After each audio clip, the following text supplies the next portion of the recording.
Yes, now we have it. Wonderful, wonderful, wonderful.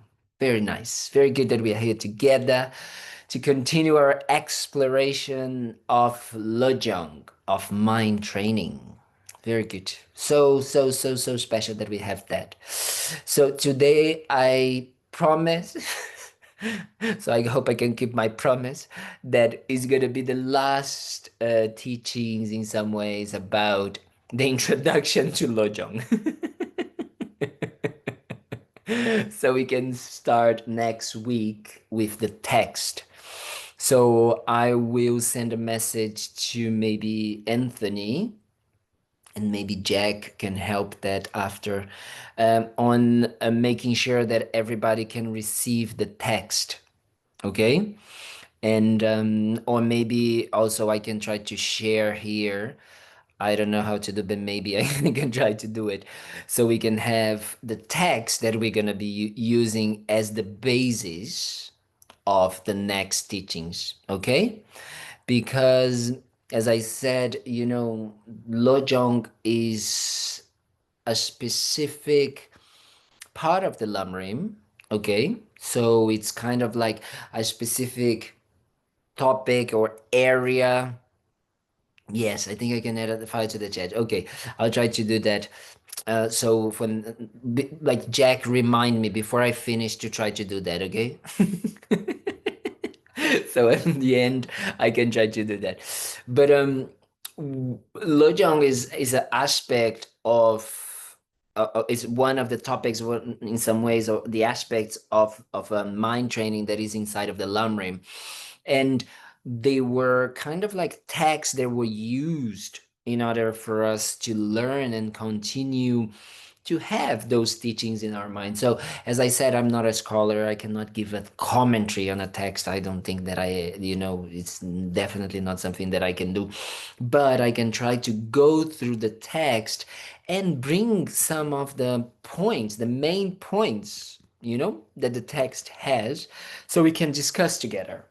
So that is the main idea, that we kind of like, we're going to use the text of Langrin Tangpa, which is called the 8 verses of mind transformation, of training the mind, of Lojong. So because it is one of the main texts that makes yeah, what is about, like, what it is, all the topics are there, all of the mind trainings are there. We have another very special point, a special text called from Geshe Chekawa, which is training the mind in 7 points, or 7 points of training the mind. I can't remember how it was translated, which is very special, but it's a little bit longer. So you guys knowing me, we would definitely not have the time to finish that. So I decided to go to the 8 verses, which is smaller, because actually the seven one looks like it's just seven, but they kind of like go in subtopics, so it's actually huge. So I said, no, no, no, this one definitely I can't. So we're gonna try to use it, the 8 one, which is just 8 verses. So we're gonna try to do that. Okay? So today I really. Oh yeah, okay. Anthony sent a PDF of the 8 verses. Oh, that's great, wonderful. He already did. Okay, thank you, Deb. That's wonderful. Because I asked him, yes, okay, you have it over there. That's great. Okay, okay. So for next week we're gonna start using that. So today I just want to really go in to talking about the main goal. I think I started talking about last week, about the main goal of this text.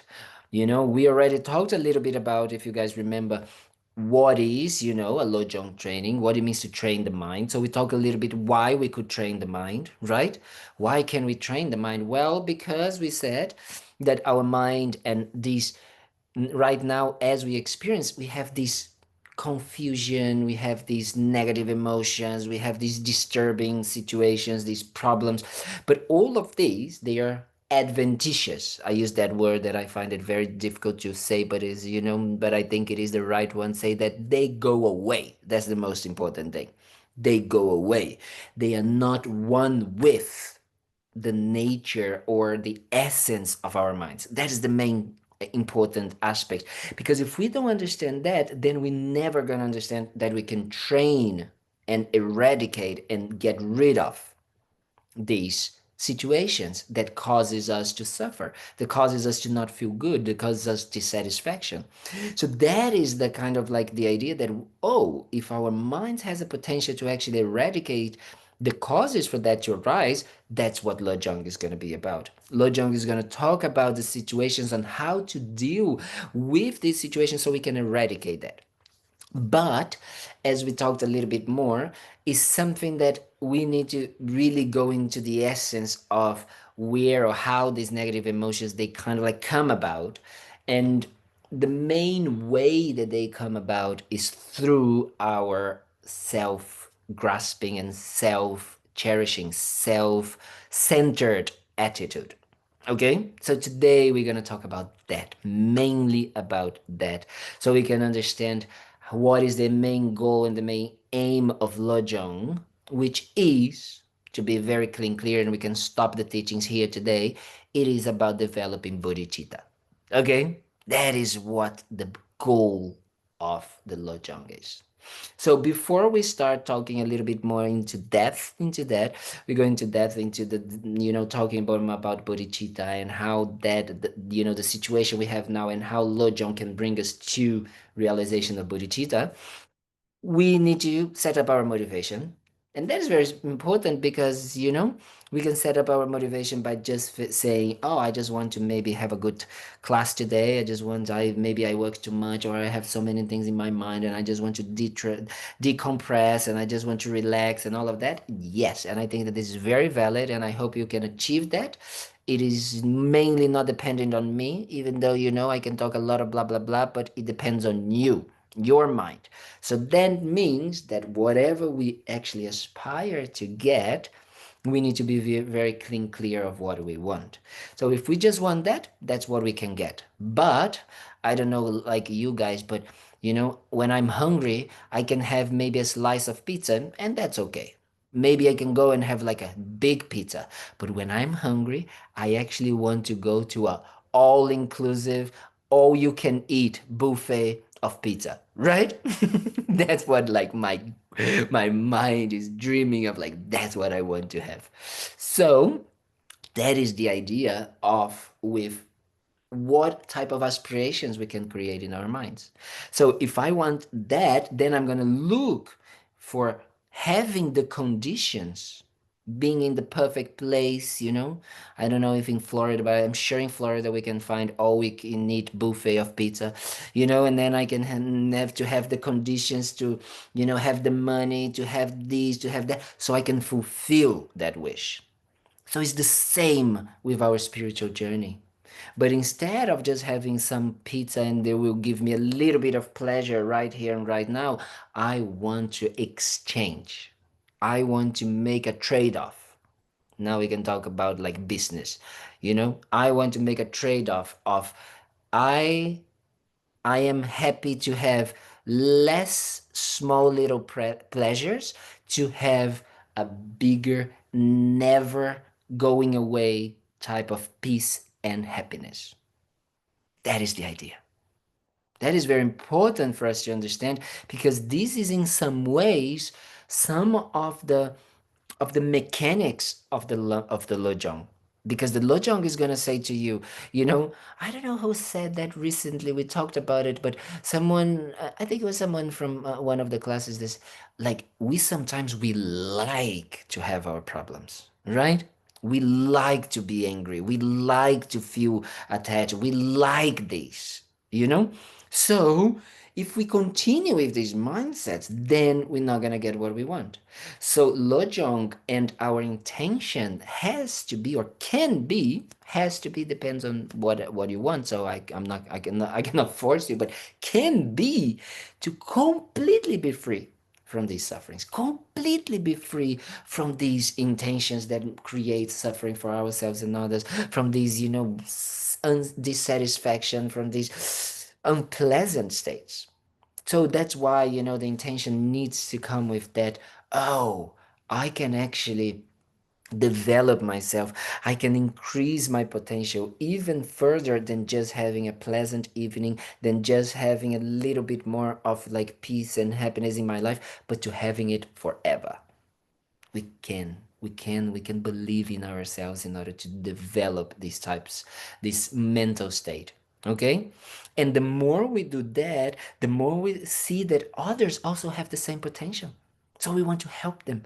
We start to feel that, like, oh my God, the goal of my life is to help others to fulfill their potential. Fulfill their potential to be more kind, more loving, more compassionate, all the time. The same type of happiness that we want for ourselves, lasting, peaceful type of happiness. So that's what we can actually aspire for others to have as well. So we're gonna do that. So I'm gonna invite you to take a moment, Doesn't need to be too much. If you want to close your eyes, you close your eyes. But if not, you can just, think about it a little bit for a moment, or maybe first we just try to bring the mind a little bit at ease. So you can just take some deep breath, breathing in through our nostrils, and then just trying to, you know, breathe out, exhale through our mouth, actually, too.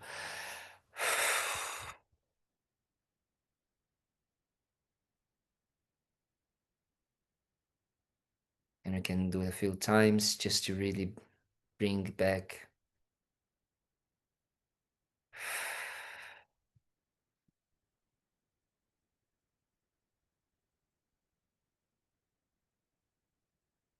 And this helps to balance our nervous system, already give some relaxation and feel good type of experience.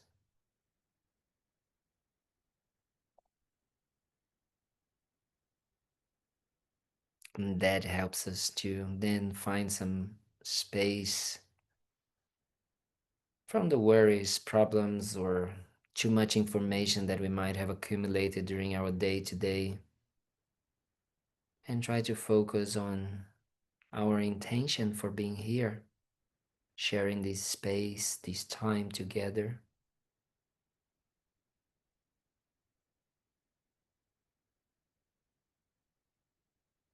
So you can ask yourself what brought you here today, tonight.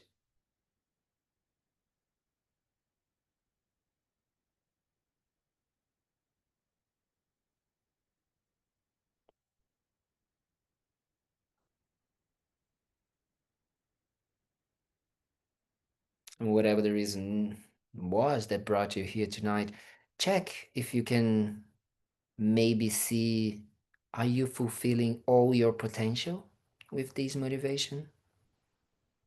Or can you go a little bit further, especially in the direction of making yourself more useful, more beneficial for others? Check if there's maybe a way to go a bit further, believing in yourself that you can actually help others more and more, believing that you are a good person, that you have a kind heart, that you are wise, and that goodness, that kindness, and that wisdom can be directed towards not only our family, friends, colleagues, but all sentient beings,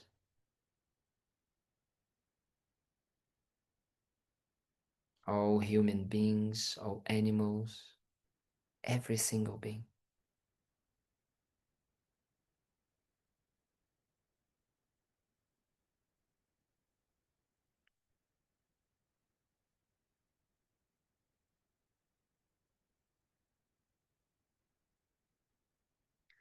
In order to help us to do that, in order to help us to really achieve that goal, we're going to do what we call these aspirational prayers, which is a way to kind of like harmonize our intention, our external intention, and our mouth, our speech. So when we say those prayers, is actually we are making those two things in harmony. And this will help us develop ourselves towards that goal. So those that would like to, you can visualize in front of you, your teachers and all the Buddhas, Bodhisattvas, as a way to inspire yourself to develop your potential just like they did.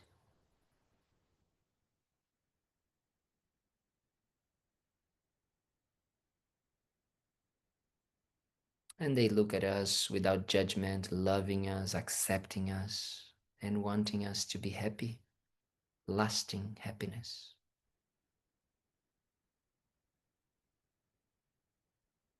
And surrounding us, we can see all the beings that are, our family, friends, especially those that we know that are struggling,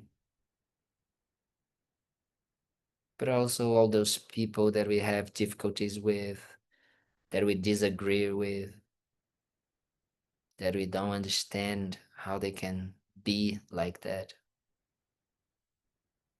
Because these people also want to be happy, lasting happiness. So we're going to try to help them through being here, listening, contemplating, discussing together.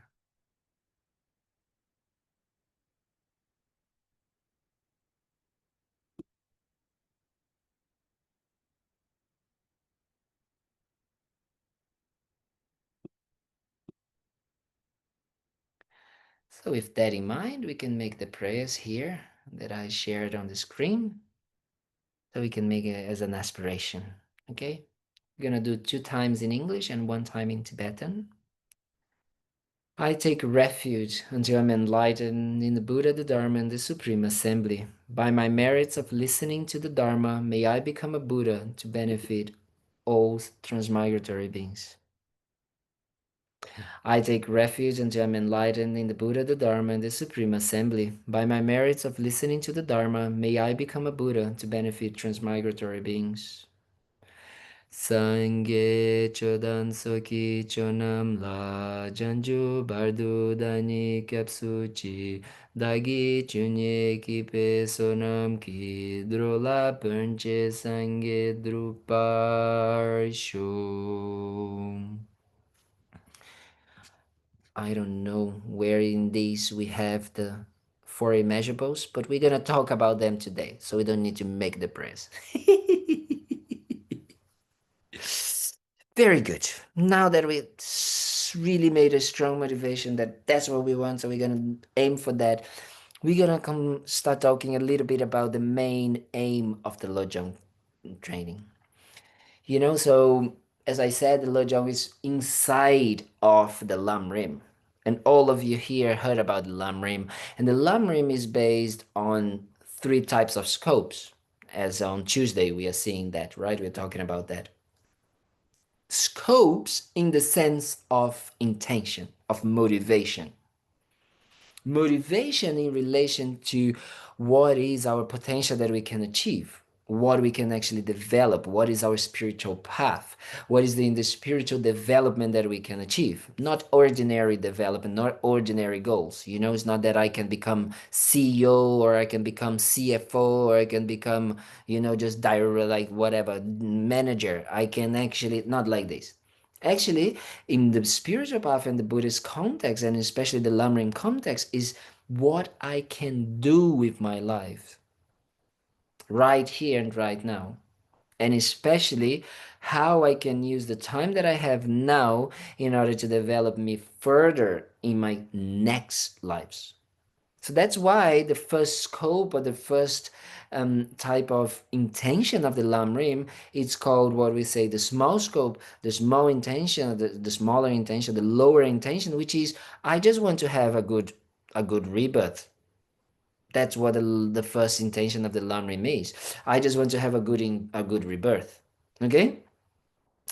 But then we are talking about the second, so I can have a good rebirth, so I can continue having the good conditions, a precious human rebirth, a human rebirth that I have now with all meeting the Dharma and all of that, which is great. It's a great aspiration already, which is much better than just becoming a CEO or CFO of a company only, right? which you can become and become a wish to have a good rebirth in next life. But the second one is that, oh no, but if even if I have a good rebirth, I'm still suffering. I'm still subject to these conditions, this mind that is completely crazy. Even if I am, coming back as a human being, I'm still suffering. I still have, negative emotions. I still have this, be controlled by desire, by attachment, by anger, by all of that. I don't want this anymore. So the second middle scope is that I want to be free from these completely suffering rebirths. Totally. Zero. I want to get out of this cycle of rebirth after rebirth, suffering after suffering, rebirth, suffering, rebirth, suffering, rebirth, and I'm that gone. But the third one is the higher scope or the higher intention. And the higher intention we talk about is, okay, I just don't want to be free from these rebirths and free from my suffering. I want to help others to do the same. So then in this case, the Lojong trainings, they are introduced in that aspect, in when we are talking about the higher scope of the Lamrim. Okay? It's important for us to put it into context, because then we start to understand why this is the aim. So the aim here of the Lojong is realizing that we have a mind, and this mind is suffering, and this suffering is creating suffering for myself and others, and this, until I don't eradicate that, I am not going to be able to be happy, lasting happiness. So what we start to realize is that I want to eliminate that, but only not for myself, but so I can help others. Because right now, that is the thing that we need to understand. The way we live our lives right now, it is 100% of the time, at least 99.99% of the time, based or completely focused on me, myself, and I. Isn't it? If we really check our minds right now, if we really talk about it, every problem that we have is caused by this sense of, Deb sent an email that I read, and Deb, I haven't read, I haven't answered yet, but that sense of disconnection between myself and others, right? Of this distance, there is me and there's others. And that sense of disconnection, that sense of, that problem that we have of like, there is me and there is others. And in that relationship between me and others, I am priority. I'm the center of the universe. I'm the most important one. So that, instead of helping us to achieve what actually this mind that thinks that we are the most important and we are priority, what this mind wants happiness and don't want to suffer. That's what this mind is wanting. The problem is the way it is trying to achieve that is by doing the opposite of what actually it will bring it to have the effect that it wants, the result that it wants, which is I push everybody away, I put everybody less important, and I just think about myself. I become selfish. That is what we call the ego. The ego is that kind of like an idea, mental creation that we create based on this separation between me and others, this wrong idea that there is a independent me and an independent others, that there is no relationship between me and others, that there is no dependency between me and others. Because I don't see that, I create that. And the way it manifests that independency is through what we call the ego. Okay? So is the ego a bad guy? Is the ego that we need to let it go, eliminate, or something like that? No way. And here is very difficult for us to sometimes understand. Why? Because the ego is actually who will bring you to enlightenment. Is the ego, is that mind that you have right now, that it is the kind of like the problem. The problem that we have right now is what will bring you to find a solution. So we don't need to let it go. We don't need to do this. Actually, in very simple terms, we just need to understand that the ego never existed in the way that we think it exists. That's only that. If we understand that, that's it. No more suffering, no more ego, no more problems. Sounds very simple, no? But that is very difficult because we are so attached and so ingrained with that idea of the ego and being the center of the universe. So when we start on the path to enlightenment, we start to develop an idea of what I need two things. I need two tracks, as we always say. I want to achieve Buddhahood. I want to become a Buddha, as we just made the prayers, right? That's what we are kind of like aiming for. That's what we are wanting to get.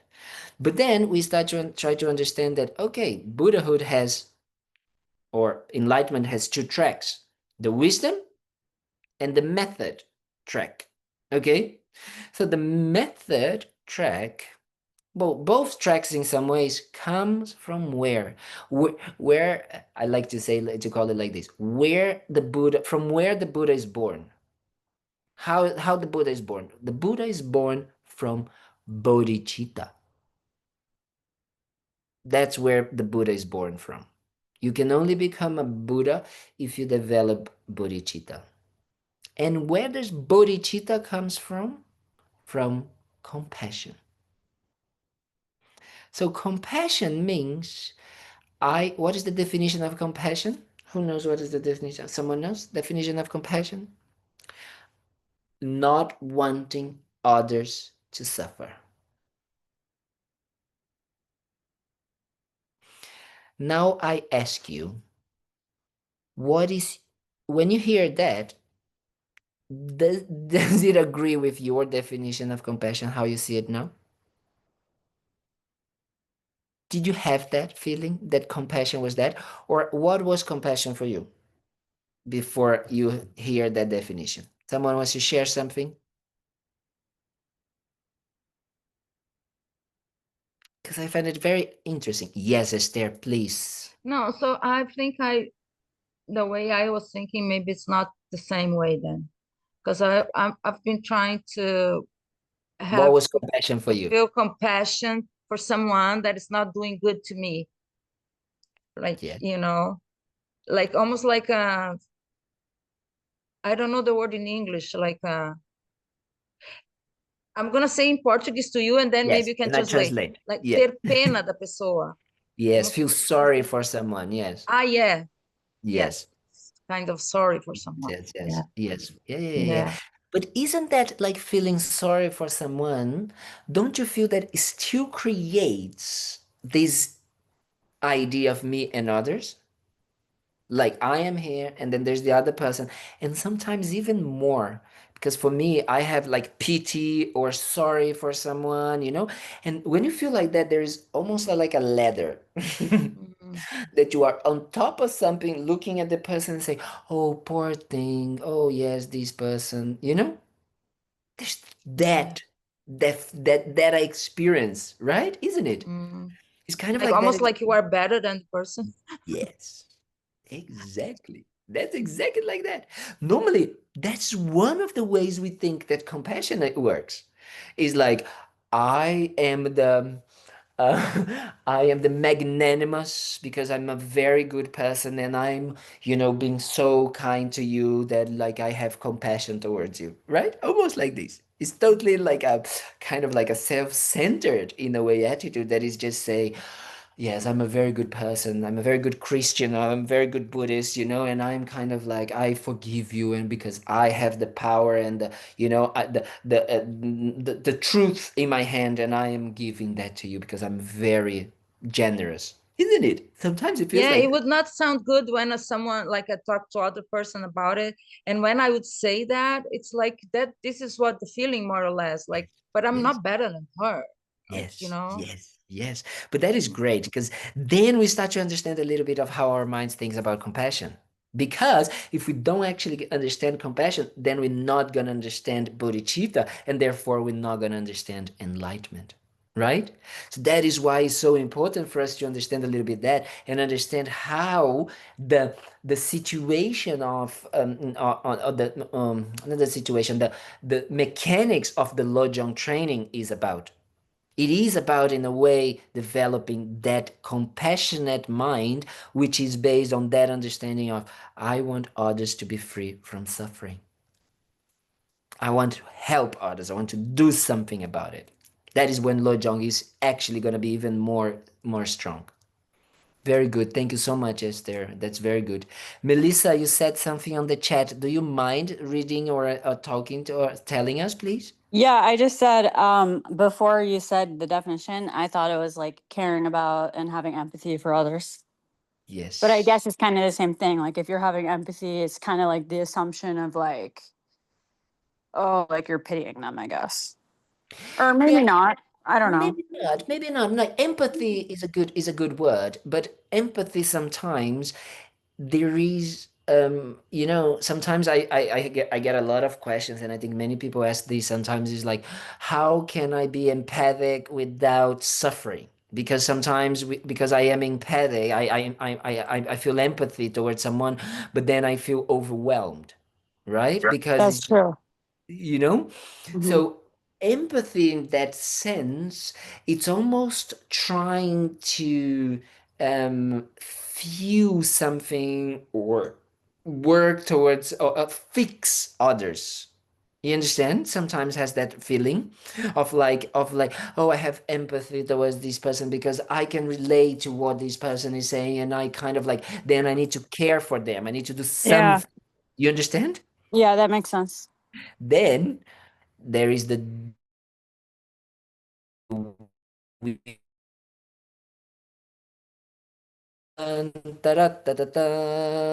I am a Buddhist and I'm gonna put my cape of becoming the super compassionate person that is gonna save everybody, you know?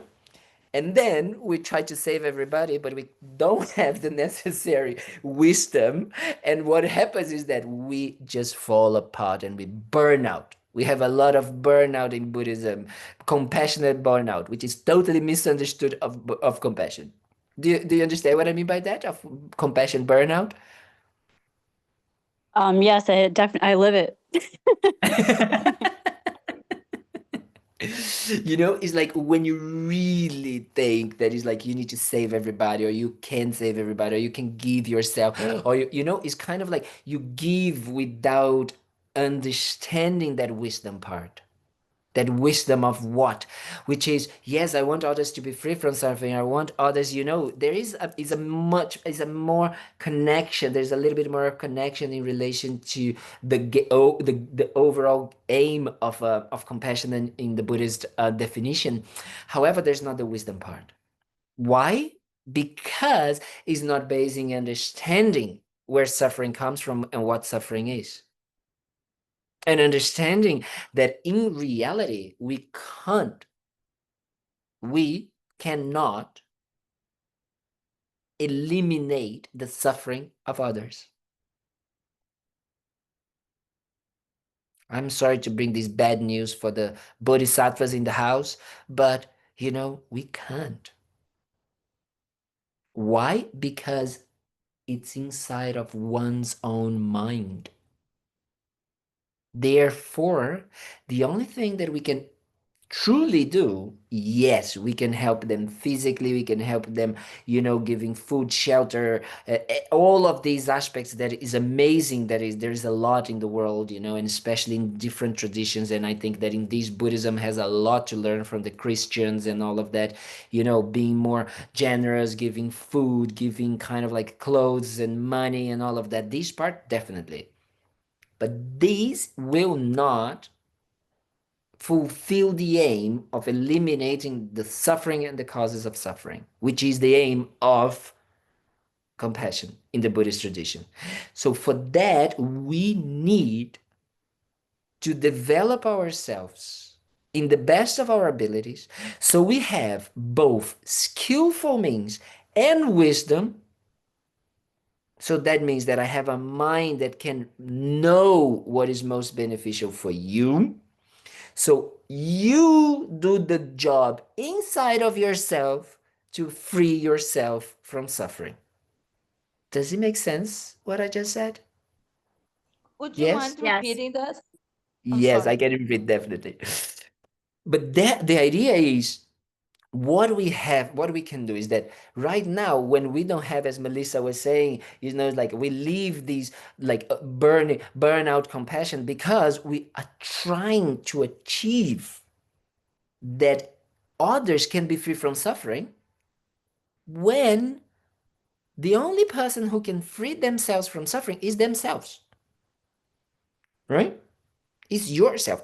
Nobody, because otherwise, if it was, it's amazing how when you think about things, is that if someone else could free me from suffering, and I am saying here, I'm sitting here wearing a robe and talking all of these and saying that the aim of the Buddhist teachings is to achieve enlightenment, to benefit and to free others from suffering, then why the hell, sorry, the Buddhas haven't saved us?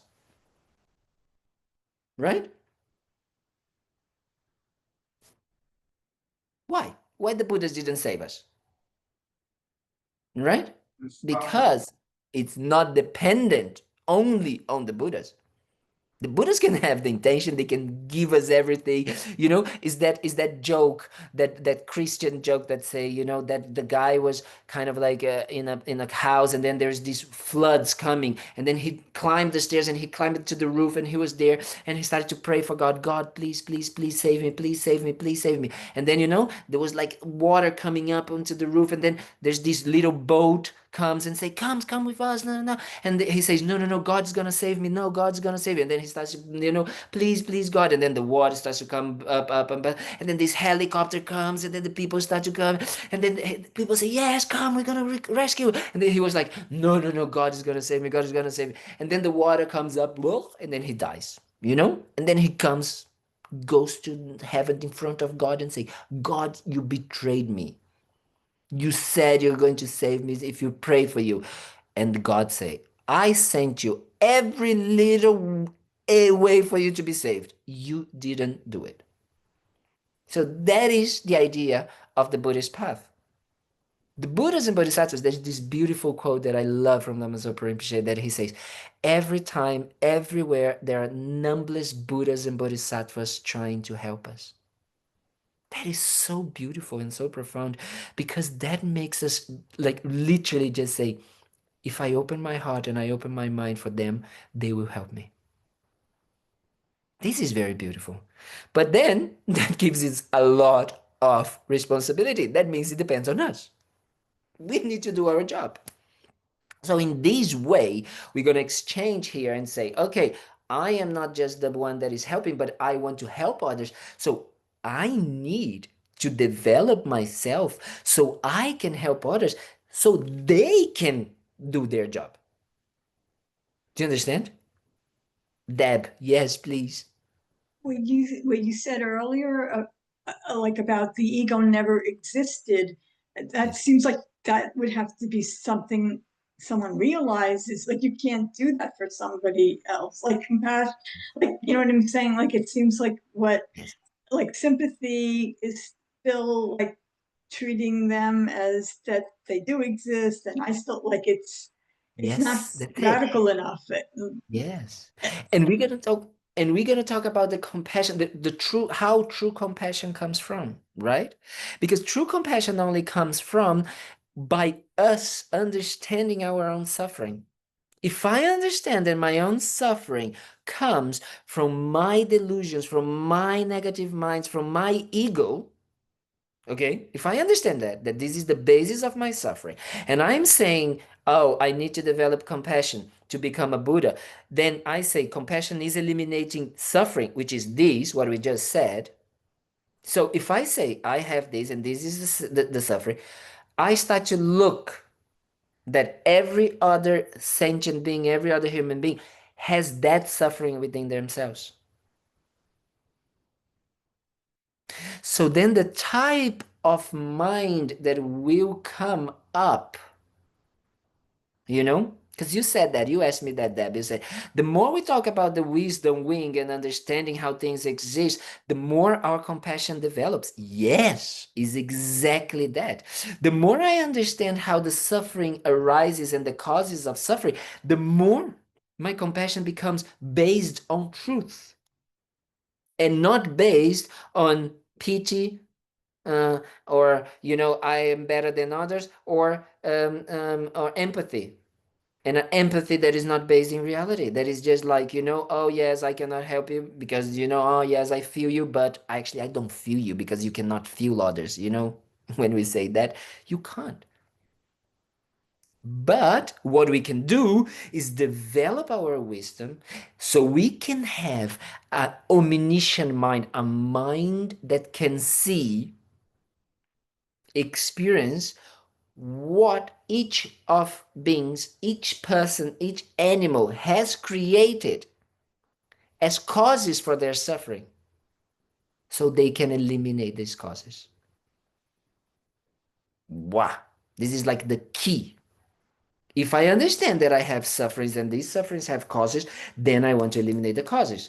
So first I need to eliminate my own causes, and then what I can do is to help others to eliminate their own causes. And the way to eliminate is them cutting their self-cherishing, their egoistic mindset, and cutting the wrong views, the misperceptions of reality that makes them create this separation.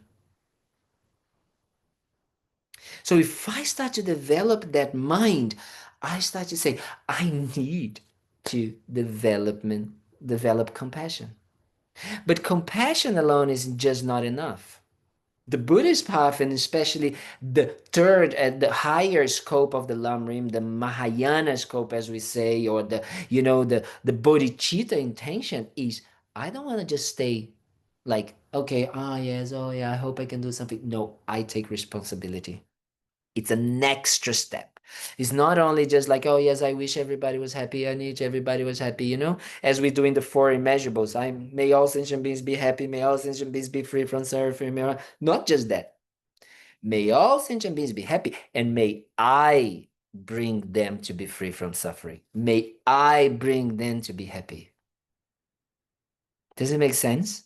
It's something that we start to develop as a intention, as an aspiration, as we call. And when we start to develop that strong wish, that strong intention, that becomes what we call aspirational or conventional bodhicitta. So bodhicitta has two aspects. Has the conventional or aspirational bodhicitta, and what we call the ultimate or the resultant bodhicitta.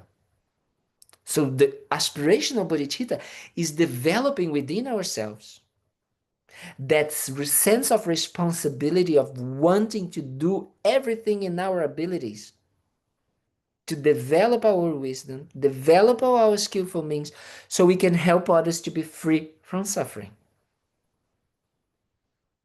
So that it starts to build up in ourselves and say, I really want to do that. I really want to do that. So the resultant bodhicitta is when we actually achieve that goal. So the moment I achieve that goal, that means that my mind is only bodhicitta. So that is the mind of the Buddha. That's why the Buddha is born from bodhicitta. Because the mind of the Buddha, there's only bodhicitta in there. The only intention, there's no doubts about whatever he does or, doesn't do it, or doesn't say, or, go, don't go, like whatever. It is not based on bodhicitta, because that is the result. It was created by the aspiration, and when we accomplish, it's there, it's perfected. So it's just stay there all the time. So the Buddha only moves from this. The intention to benefit others, to be free from suffering and achieve enlightenment. So when we're going to talk about the Lojong, when we're going to go through these step by step or these verses, we need to remember that. We need to remember that the intention of these verses, the goal of these verses is to go against our normal selfish mind, and to help us develop compassion, this determination, this responsibility, as we call this higher intention or higher determination, we call, and develop bodhicitta.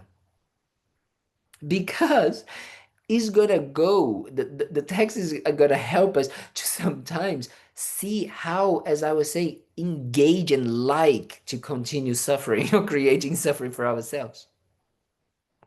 So it's gonna be like, as I say, it's like the Lojong trainings, they are kind of like they're turning upside down our normal ways of behaving and dealing with situations and dealing with, the way we deal with our suffering. Because normally what we do with our suffering is that we engage in more suffering. That's how we create more. How? By eating, going, I want to be free. I want to be free from hunger. So what do? I go to all I can eat pizza so I can have suffering of being overeating. Isn't it? That's normally how we do it. As I was saying to someone today, I said, we are extremists. We are, we have I don't know if we have an expression in English, we say 80 or 80. We say, in Portuguese, we say, you are either 88, number 8, or 80. So we are in the the two extremes. We say, we are extremists. We are always zero or nothing, like everything or nothing. So, how do I want to deal with my dissatisfaction and my suffering? I want everything, or I just don't know. I don't want anything. I'm horrible. I'm blah, blah, blah. Just like this. So, the idea, when the mind training comes and we know that it's like, oh, these wants to achieve, which is very important, so you can understand why the mind training is telling us to do this or that. And then, to be honest, is for us to start using these examples, not to just follow blindly and just use that example, but to understand, if the goal is to develop my compassion, to develop my bodhicitta, to develop my wish to achieve enlightenment, and to achieve enlightenment, then if I have that, I can use my own mind to develop ways to train my mind based on that intention. So the Lojong training, it's kind of like a set of examples, useful, very down-to-earth examples, for us to develop that mind, for us to train our minds to accomplish this. But once we understand the mechanics and the goal, so that means once I understand what is the aim and how to get there, then I can do it myself. I don't apply only these, I can also use different ones, So for example, whatever situation I am, I can just ask myself, wait a minute, am I being compassionate here? So I can say, but wait a minute, what compassion means? Compassion means to wanting to others to be free from suffering. Okay, what is suffering? Suffering is having this uncontrolled mind, this mind full of these negativities, these negative emotions, disturbing emotions, attachment, anger, blah, blah, blah, blah, blah, this self-centered attitude. Is this that I'm doing to this person, to this situation, helping me to achieve that? You can ask yourself that. And if you do that, you're going to do mind training. If you do something that will aim to, really fulfill that goal. Does it make sense what I'm saying? Yes? Do you understand? So the mind training is kind of is an incredible, very down to earth that someone wrote in, I don't know, 10 centuries ago, right? And it's here to help us. But it's not set in stone. It is to be as a kind of how do I say, guidelines, It's like a set of guidelines, but it's not a set of as we have in the ten commandments, we say, which is written in stone, literally, to say this is what you need to follow. Not like this. It's like understand the mechanics, understand where this can that can then bring you, understand why this can bring you in there, and understand why you would like to get there, and then do it. So then you start to say, oh, okay. So they are saying to me that's like when this and this happen, I should act like that. Oh, so I should always act like that? No, because situations are different, right?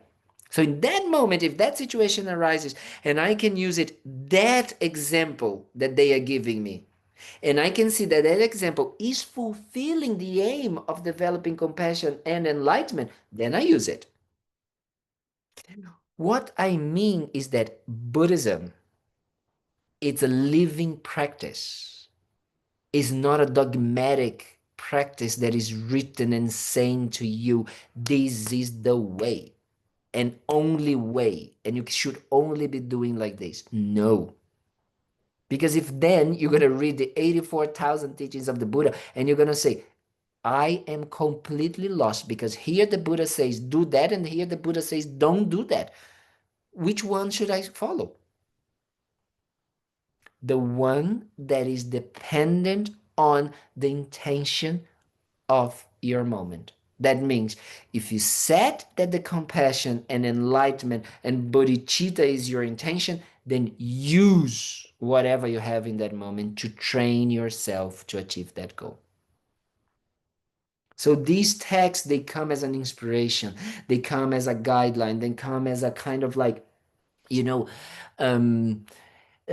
tools to help us see how it is possible. But don't fixate the idea that, oh, whenever a situation like that happens, I should always like use that method, right? Why? Because things are never exactly the same. So maybe in a situation, that's something that happens. That's the extreme part that I was saying. Then we find a solution and we want to apply the solution to every single aspect and every single situation. Then we say, but it doesn't work. It's not because the medicine doesn't work, you know? It's like why we have so many different types of medicine? Because for different types of diseases, right? So that's why we become our own therapists, our own doctors in this way. We become the ones that starts to understand how we can prescribe here. How do I achieve the medicine of developing compassion and bodhicitta? That is the thing. That is the idea. That is how kind of like we can develop and really put into practice these Lojong teachings. I'm very sorry that it looks like I'm not studying. Maybe you're like, just give me the text and I want to read it and I want to put it into practice. I can see Jack, mind going like this. I just want to, but like, actually, I wish that I could have had this introduction when I started to read these texts, like 12, 13 years ago.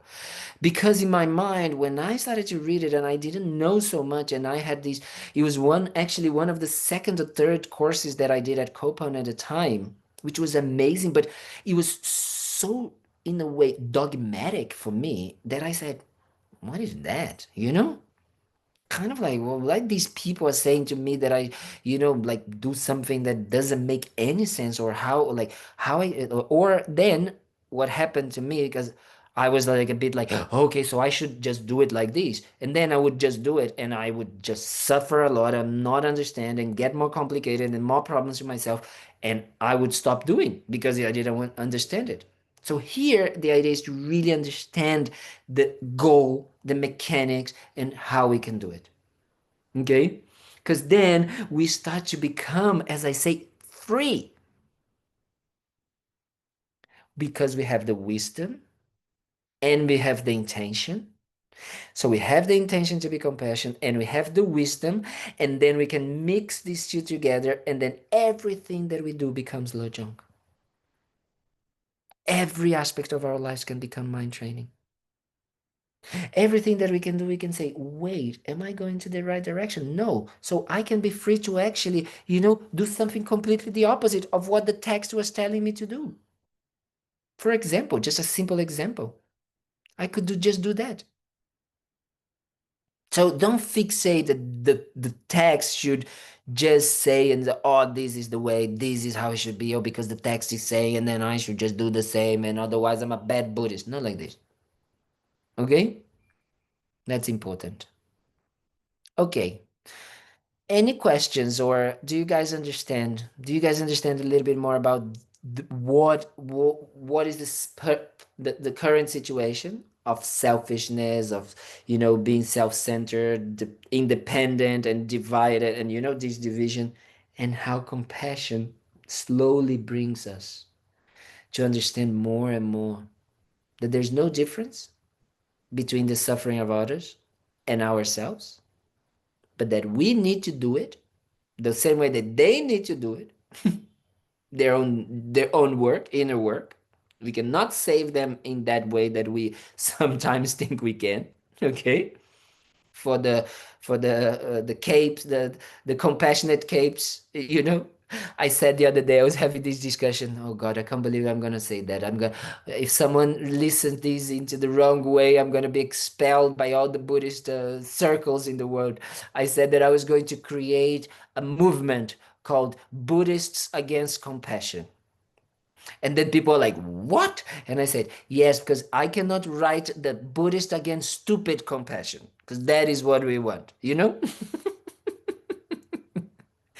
We want to create a movement that says, let's stop using the Dharma and the idea of compassion and bodhicitta to think that we need to please everybody, that we need to be good people and nice people, and oh yes, this is Christian guilt. No, no, no need, no good for here. We don't need to be the good people. Sometimes actually we need to have people that don't like us, because some things that we might have to do, we need to be very bold and courageous to be able to do it. You might actually create a lot of external and how can I say, and mundane enemies. You might do that by actually practicing compassion, true compassion and true bodhicitta. But the thing is, when you start to develop that inner strength and that inner good self-esteem about your intention, then you don't worry about what others say. You just go. You just keep going, because it is the correct way to actually help others. People might not like it, yes, but it's like children, they don't want to take the medicine, they don't want to take the vaccine or whatever. You just do it anyway. Or your dog, your pets, they're like, I don't want, you just bring them because it's gonna be okay. But for that, we need to do our own job. We need to develop these two wings, these two types of bodhicitta, the real, the aspirational, and the especially the absolute, the realization, the concluding or the resulting bodhicitta. And then we have everything. Then we don't need to worry. Our intentions are pure. We don't have any problems with, being wrong in the way of our kind of like suffering, our delusions. We don't have these wrong views. We're just clear.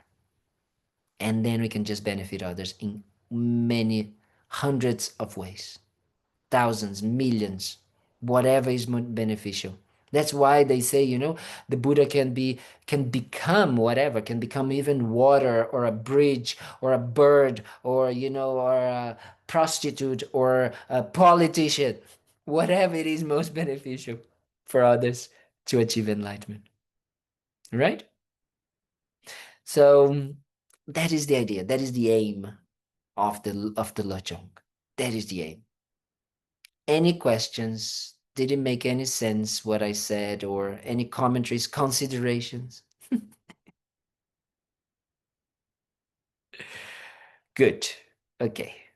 So next week we're gonna start with that. Okay? We're gonna start with the text. So if you don't have the text, let me check. let me check if I have the text somewhere here. Let me just find it so I can send it to you so you guys have it as well, because I was the one who sent it to Anthony, so I definitely have it. Lojong. There we go. Okay, so I'm gonna send it to you here, and then you guys next week file, we're gonna start using it. So we're gonna go, I'm gonna share on the screen the text, and we're gonna go and we're gonna talk about it. Okay?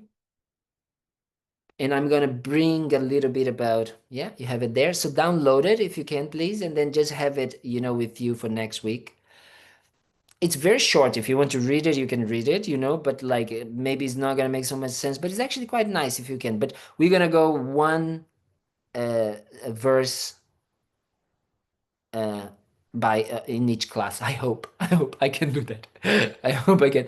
We can do one verse. But I taught these recently to the Spanish group in Bilbao, to the Spanish FMT Center, and I was able to do it. But maybe because I was in Nepal when it was like 1 a.m. and I was teaching from 12 to 1:30 a.m. So maybe I just wanted to really stop talking and just finish the text. Maybe it was that the motivation. So we're gonna try. I'm gonna really try to bring each of the text, and then if you want to read it, you read it, and you can start getting familiarized a bit with the text. Okay? So thank you so much. So we dedicate that everything that we discussed and everything that you guys listened, because mine was a lot of blah blah blah. But whatever it is, that may we be able to use honestly everything that we received, everything that we created. These imprints, these seeds that we planted in our minds right now. May we use them to achieve this state of having completely perfection and wisdom and completely skillful means, so we can benefit others to be free from their own suffering. But knowing that we cannot do it for them, right? But that we can actually help them in many, many, many ways. So we want to help them in the best ways. Because right now our ways of limitation how we can help, very limited. I give money, I do this, but wow, when you become a Buddha, everything's possible. Everything's possible. So that's what we want. So we dedicate for that, and we dedicate that that we might continue having all the external and internal conditions to practice the Dharma, and the best way that we can actually practice the Dharma and we can ask to to continue practicing the Dharma is to have a perfect teacher to guide us. So we always make strong prayers that we can meet our perfect Mahayana teachers, our perfect, really compassionate and bodhicitta motivation teachers, so they can help us to achieve this enlightened state. As I say, from their side, they are doing that for us. But are we doing it? Are we taking the helicopter? Are we taking the boat? That's the question. So we check that. We check if we are taking the boat and if we are taking the helicopter, as the example I gave. So that is where we always need to ask to be guided by them. And with that, then we do our job. Okay, we dedicate for that. And we dedicate as well for Thubten Kunga Ling to always continue having, the necessary conditions, and for us to be able to have this beautiful community and share with each other and help each other on this path. Okay?